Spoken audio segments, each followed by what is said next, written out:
Mr.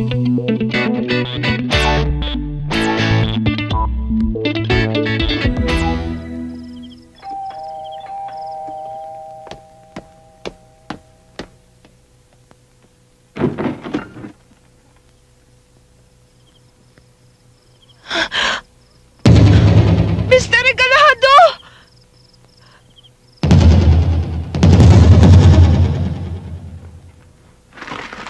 Shit! Nakita nyo ng ginawa nyo?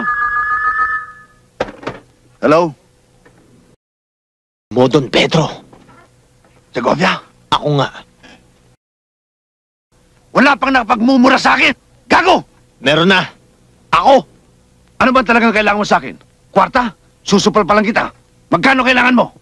Talagang tagos na sa buto ang kasamaan mo.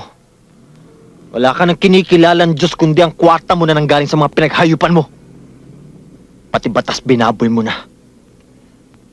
Kaya tagtarin man kita ng bala, kulang ka pa rin pambayad sa mga pinaggagawa mo. Kung magsalita ka para kang general, ahente ka lang, pendeho!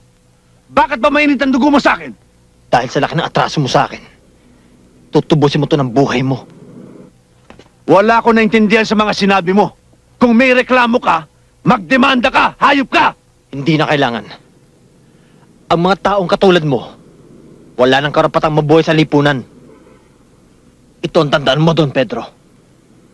Ipagdasal mo na huwag mag-cross ang daan natin dahil pag nagkita tayo, buburahin kita sa mundo.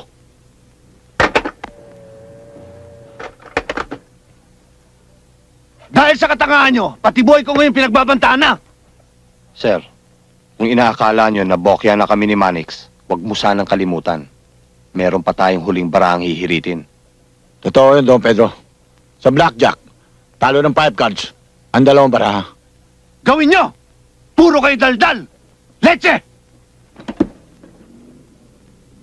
Fake $100 plates. Mabuti na lang na-intercept mo ito, Rodel. Kung nakawala ito, siguradong malaking problema para sa gobyerno. Bautista!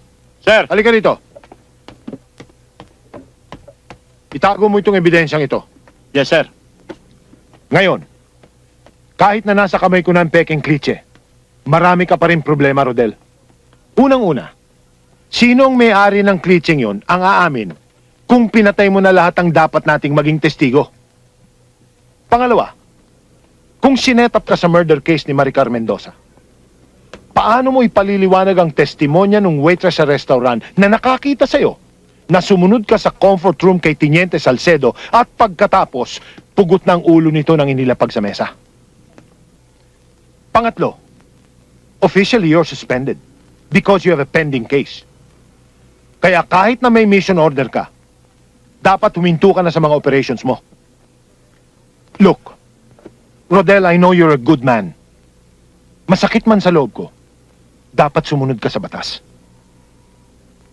Give me your guns. Tinaramdam ko, sir. Meron akong direct order galing kay Atty. Ledesma. Patay na si Ledesma! Bago siya namatay, ang huling habilin niya, ituloy ko ang laban. Kahit na lumalabag ka sa batas. Hindi ako lumalabag sa batas, sir. Kung malabo man ang tubig na ininom ko ngayon, ipinapangako ko sa inyo, darating ang araw titining din ito. Tenado na.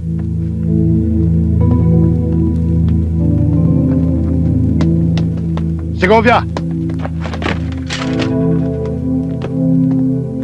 Isang hakbang mo pa. Hindi ko naiisipin na NBI agent din ang papatayin ko. Kilala kita, Hepe. Hindi ka bumabaril ang tao nakatalikod sa'yo.